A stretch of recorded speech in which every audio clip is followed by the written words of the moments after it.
Hello, Vikings, and welcome to the Monroe Library Podcast. My name is Mrs. Ostadio. I am your librarian. This is where you come to invest in your brain, learn about books, and explore innovative ideas. Let's go ahead and dive into today's episode. Today we will be focusing on the book Attack on Titans, written by Hajime Isayama. This is a review of the entire series by Michael Sorbello. Attack on Titan takes place in a horrifying dystopian fantasy world that somewhat mirrors our own. Like an apocalyptic Europe where the last remnants of humanity live behind massive skyscraper-sized walls to protect themselves from the giant man-eating monsters known as Titans lurking just beyond them. The walls have successfully protected humanity for 100 years, yet that short era of false peace comes to an end when a colossal titan bigger and deadlier than any other of its kind brings judgment to the last survivors of the world. The story follows an ambitious and hot-headed young boy named Eren Yeager, who vows to take revenge on the Titans after they break down the walls of his city, killing his mother and thousands of innocent people right before his very eyes. The story begins with Eren having a disturbing nightmare. At first, the nightmare appears to be a senseless series of violent images that don't seem to mean anything in particular, and the images we see are quite easy to forget about when you view them without any kind of context. It's not until 100 chapters later that the nightmare and the events that follow it begin to come together. Incredible foreshadowing is a reoccurring thing in Attack on Titan. The most minor and seemingly insignificant characters and events always end up having major significance much later down the road. The further you get into the series, the more you begin to realize that the author had every single plot point, revelation, and twist planned out before he ever even published the first chapter. Speaking of which, the name of the first chapter, 2,000 years from now, is a huge foreshadowing in itself, but we'll touch on that later. After Eren wakes up from his nightmare, we are introduced to Armin and Mikasa. Armin is Eren's best friend, and he fills Eren's head with dreams of seeing the outside world beyond the walls, telling him stories of oceans, deserts, mountains, volcanoes, and all sorts of things they could never imagine witnessing with their own eyes, even if they continue to spend the rest of their lives hiding in mundane safety behind the walls. Armin is frail and timid, but he's incredibly smart and proves his worth as a brilliant tactician. He's also very loyal and protects his friends when the going gets tough. Mikasa is Eren's adopted sister, who watches over him and comes to the rescue whenever he's in trouble using her superhuman combat abilities, a signature trait of the Ackerman bloodline that's been passed down to her by her warrior ancestors.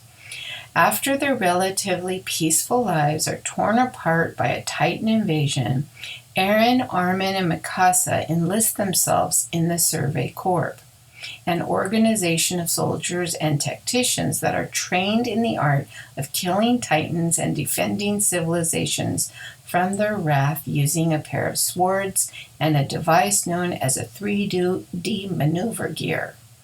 The 3D maneuver gear was created to be able to navigate through a three-dimensional space.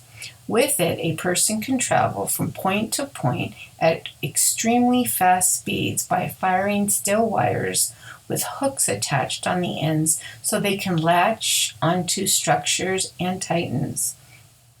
This is a very unique way of portraying tiny humans being able to stand a chance against the giant titans in combat. The weakness of all titans is the nape of the neck, and the only way to reach the nape is to perform all kinds of twists and turns in midair with the maneuver gear until you can give yourself an opening.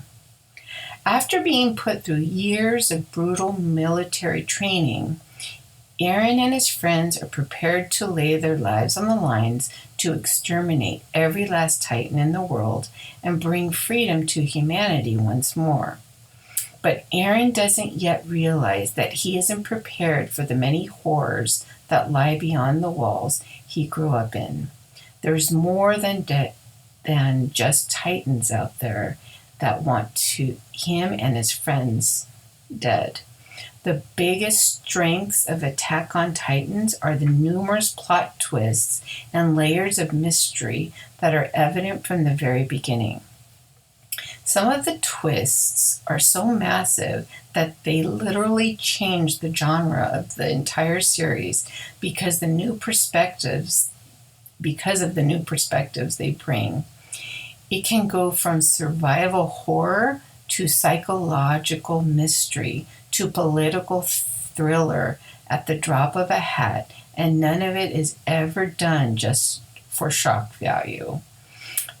There isn't a single twist or plot point that wasn't already planned out from chapter 1. All the pieces of the puzzle are right in front of you the moment you begin reading. You just don't realize they're there until much later. Because of the amount of planning ahead at play here, Attack on Titans has a truly impressive level of rereadability. The constantly shifting genres and conflicts is what keeps it fresh and exciting. There are human versus Titan conflicts, Titan versus other Titan conflicts, and finally, there's the tried and true conflict of humans versus humans. That's always been a reoccurring theme in most dystopian fantasy and horror stories. Even when the world is destroyed and overrun with monsters, humans will still clash and tear each other to pieces.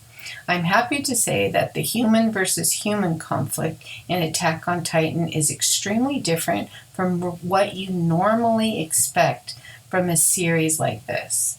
It's not like the average zombie apocalypse movie where people kill each other and cause havoc just because there's no law and they're free to do whatever they want. There's a much bigger twist behind the cruelty of the humans pulling the strings from behind the scenes. I won't delve too deep into that because of the spoilers, but let's just say that there are no real winners or good guys here. Morality is extremely gray in Attack on Titan, and it only continues to get more complex and conflicted the longer it goes on. Near the end of this series, I honestly couldn't bring myself to root for or against anyone. I just watched helplessly from the sidelines as the chaos unfolded. There are so many good characters on every side, and it was making my head spin around in circles because I couldn't decide what the best outcome could possibly be. And I absolutely love the ridiculous levels of tension in this conflict caused. All in all, I can't believe how good Attack on Titan turned out to be. Let me say that the early chapters of the series are extremely misleading, and I don't mean that in a bad way. Just like everything else in the series, the misleading nature of the early chapters is totally intentional.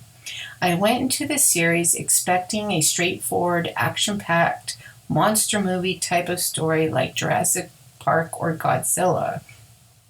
And it does start out that way, to be perfectly fair, but it progresses into one of the most genius stories I've ever seen.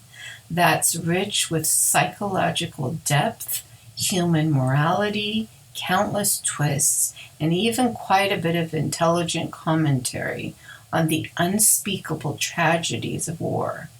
Don't let the simple premise of Attack on Titan fool you. There's much more to it than I'm sure anyone could have possibly predicted when the series first started being published. I highly recommend this series to all of my fellow lovers of the horror genre.